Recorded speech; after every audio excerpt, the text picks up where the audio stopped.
News पंच में, जहां भारत जो कहता है वो करके ही दिखाता है और एक बार फिर से इस बात को साबित कर दिया गया है। जी हां, भारत जापान को पीछे छोड़ते हुए सौर ऊर्जा उत्पन्न करने में दुनिया का तीसरा सबसे बड़ा देश बन चुका है। अंतर्राष्ट्रीय नवीकरणीय ऊर्जा एजेंसी IRENA के आंकड़ों से ये पता चलता है कि भारत लगातार अपने लक्ष्य पर कितनी तेजी के साथ काम कर रहा है और आगे बढ़ता है। भारत अब सिर्फ उपभोक्ता नहीं है, ऊर्जा उत्पादक राष्ट्र बन चुका है। करेंगे चर्चा, लेकिन उससे पहले आपको दिखाते हैं सोलर पावर हाउस बनता भारत। तो भारत ने जापान को पछाड़ दिया और सोलर पावर हाउस बनता हुआ भारत इस वक्त नजर आ रहा है, जहां जापान को पीछे छोड़ करके ये बड़ी उपलब्धि इस वक्त भारत ने हासिल की है। लेकिन इसके साथ ही आपको बता दें कि भारत इस वक्त तीसरा सबसे बड़ा देश तो बन ही चुका है इस उत्पादक में, लेकिन और इसको लेकर के केंद्रीय मंत्री प्रहलाद जोशी ने भी इसकी जानकारी दी है। सोशल मीडिया प्लेटफॉर्म एक्स पर उन्होंने ये जानकारी दी और इसके साथ ही प्रहलाद जोशी की तरफ से कहा गया कि 1,08,494 गीगावाट आवर सौर ऊर्जा का उत्पादन भारत ने अभी तक किया जा चुका है भारत के द्वारा। और वहीं जापान की अगर हम बात करें तो जापान की तरफ से 96,459 गीगावाट आवर सौर ऊर्जा का उत्पादन है। तो इस तरीके से भारत ने इस वक्त जापान को पीछे छोड़ते हुए तीसरे नंबर पर भारत इस वक्त आ चुका है। और इसके साथ ही IRENA के जो आंकड़े आए हैं उन आंकड़ों का हवाला भी केंद्रीय मंत्री की तरफ से दिया गया है। तो जापान को पीछे छोड़कर ये बड़ी उपलब्धि भारत ने हासिल की है और ऊर्जा बदलाव के लिए एक वैश्विक एजेंसी है IRENA, जिसके इन आंकड़ों के जरिए इस बात का खुलासा हुआ। लेकिन इसके साथ ही सौर ऊर्जा में तीसरे नंबर पर भारत इस वक्त आ चुका है और इसको लेकर प्रहलाद जोशी की तरफ से सोशल मीडिया प्लेटफॉर्म एक्स पर क्या कुछ कहा गया है वो आपको दिखाते हैं।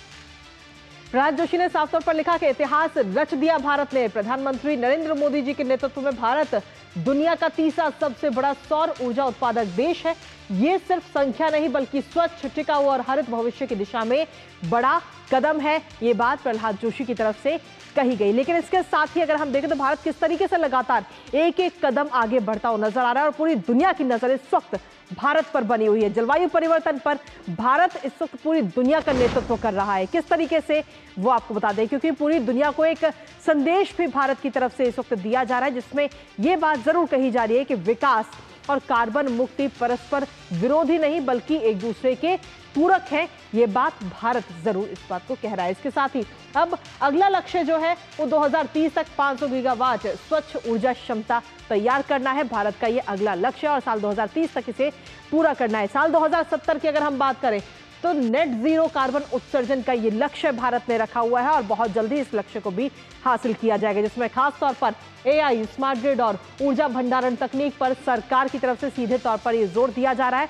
और भारत अब केवल आपको बता दें कि भारत लगातार इस दिशा में अपना काम दिखा रहा है और पूरी दुनिया की नजर इस पर लगातार बनी हुई है। हमारे साथ हमारे सहयोगी मुकुल शर्मा इस वक्त जुड़ रहे हैं, सीधा उन्हीं का रुख करते हैं ताजा अपडेट के लिए। मुकुल, भारत लगातार एक एक कदम बढ़ाते हुए आगे बढ़ता हुआ नजर आ रहा है और सिर्फ इस वक्त भारत अपने लिए काम नहीं कर रहा बल्कि पूरी दुनिया को दिशा भी दिखा रहा है, पूरी दुनिया का भी नेतृत्व कर रहा है इसमें।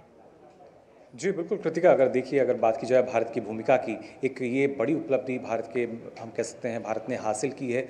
सौर उत्पादन की जब बात कर रहे हैं, सौर ऊर्जा को लेकर किस तरीके से तीसरे स्थान पर अब जो भारत है वो पहुंच चुका है, जापान को पीछे छोड़ा है और इसमें कहीं ना कहीं जो सरकार की नीतियाँ रही हैं वो काफ़ी कारगर साबित हुई हैं।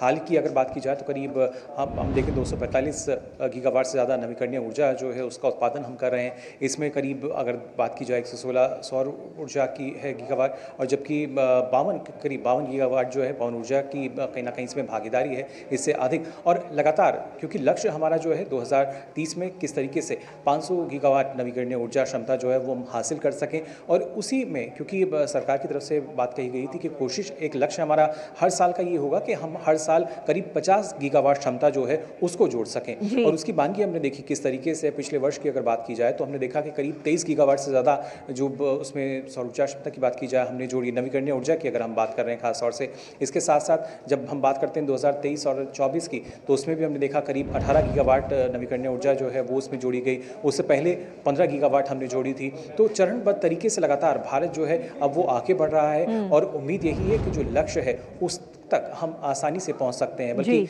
सरकार की तरफ से एक बयान ये भी सामने आया था कि जो हमने जो लक्ष्य तय किया है 2030 का, हो सकता है उससे पहले भी हम 500 गीगावाट का जो लक्ष्य है उसको हासिल कर पाएं। और इसमें एक महत्वपूर्ण भूमिका जो है वो कहीं ना कहीं पीएम सूर्य घर योजना की कृतिका नजर आती है, क्योंकि अगर बात की जाए योजना के शुरू होने से लेकर अब तक करीब 58 लाख से ज़्यादा जो आवेदन है वो उसके लिए मिल चुके थे, और उन्हीं आवेदनों पर करीब 17 लाख से ज़्यादा रूफटॉप पर जो सौर ऊर्जा की बात अगर हम कर रहे हैं वो इकाइयाँ लग चुकी थी। यानी लोगों के घरों की छतों पर हम देखते हैं किस तरीके से पीएम सूर्य घर योजना का उनको लाभ मिला है, और इसी की वजह से जो लक्ष्य है हमारा इसकी तरफ हम तेजी से बढ़ रहे हैं। जी चलिए, बहुत बहुत शुक्रिया मुकुल, तमाम जानकारी और अपडेट्स हमारे साथ साझा करने के लिए, इस खबर से जुड़े हुए।